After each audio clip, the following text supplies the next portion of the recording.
ኑሃሚ እስከዛሬ ሲያስጨንቃት የነበረው አባቷ ከማንምና ከምንም በላይ ሲወዳት የነበረው ልጇን አንገቴን አስደፋሽኝ አንቺ የተረገምሽ ልጅ ብሎ የሰደበበት ምክንያት እሱ ውሸት መሆኑ ታወቀ።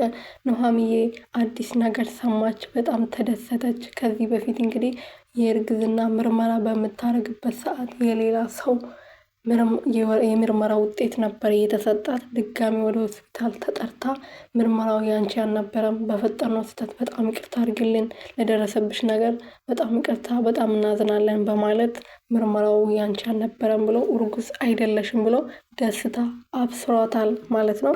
ሰላም ሰላም ቤተሰቦቼ እንዴት ናችሁልኝ? እኔ ያለው ፈጣሪ የተመሰገነ ይሁን። ያላችሁበት ሰላማችሁ በዚህ ትርፍርፍ ይበልልኝ። ለዚህ ቤት አዲስ የሆናችሁ ሰብስክራይብ፣ ሼር፣ ላይክ እያደረጋችሁ የመደወል ምልክቱን እየነካችሁ ቤተሰብ እንድትሆኑ በትህትና ጠይቃችኋለሁ የኔ ወርቆች። ኑሃሚ ክፍል 39ን ይዤላችሁ መጥቻለሁ። ክፍል 39 ላይ እንግዲህ ኑሃሚዬ ድጋሜ ወደ ሆስፒታል ተጠርታ ምስራች ልትሰማ ማለት ነው። ከዚህ በፊት ምርመራ በምታደርግበት ሰዓት የሌላ ሰው ምርመራ ውጤት ነበር የተሰጣት እና የአባት ስም በመመሳሰል ነው። በጣም ይቅርታ አድርጊልን፣ በደረሰብሽ ነገር በጣም እናዝናለን እና ሙሉ ምርመራ አድርገንልሽ እርጉዝ አይደለሽም ብሏታል ማለት ነው ዶክተሩ። ኑሃሚዬ የደረሰብኝን ነገር እያሰብኩ ወይም ደግሞ ከአንተ ጋር ከዚህ በላይ ካወራው በጣም ስለማለቅስ፣ ስለዚህ ከዚህ በላይ ማውራት አልፈልግም።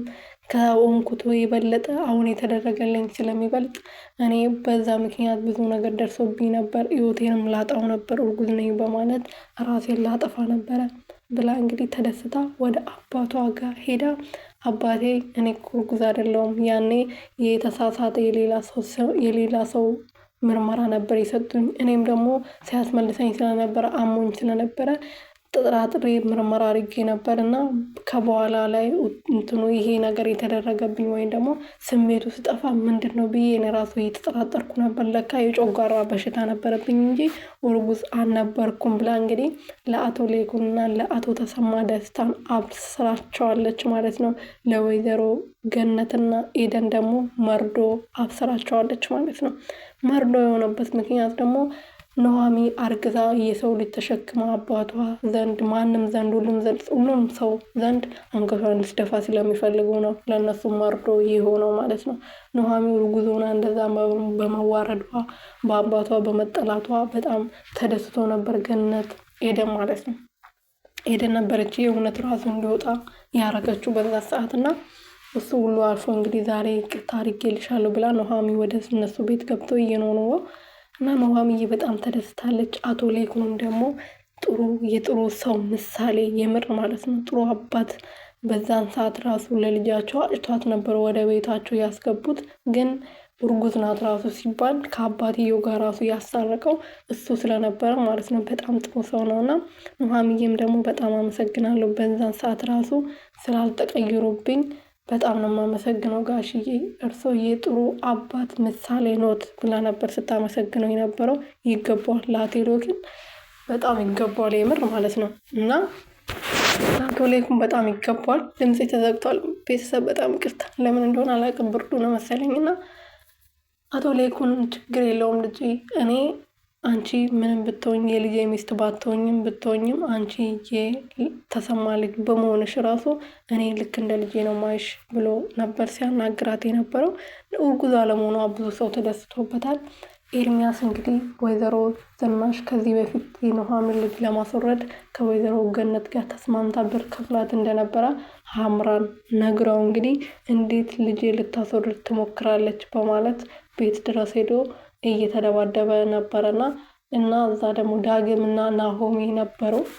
ዳግምና ናሆሚ ለሁለት ሆኖ ዝናሽን በጥፊ መታት ኤርሚያስ ማለት ነው። በጥፊ ሲመታት እንዴት እናታችን በጥፊ ትመታለህ በማለት ዳግም የባለፈውን የተመታውን መልሷል።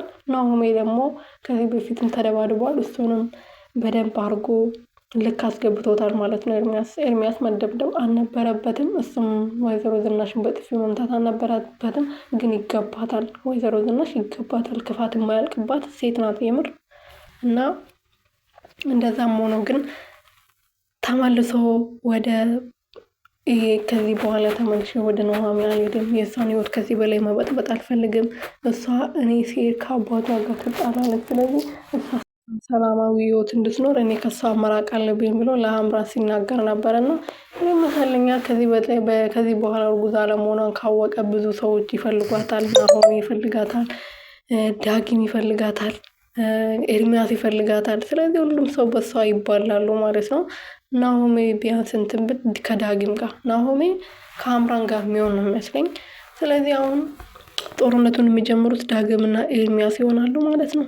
ለማንኛውም የተሳካ ጦርነት ይሆንላቸዋል። ሌላ ምንም አልልም። ዳግም ድጋሚ ወደ ቤት መጥቶ ነበረ አውቆ አባቴን ወይም ደግሞ ጋሽ አቶ ሌኩንን ለመጠየቅ አስመስሎ ኑሃሚዬን ለማየት ወደ ቤት መጥቶ ነበረና ተሰማ ሲያይ ግን ደስ አላለውም። ቅር ብሎታል የምር።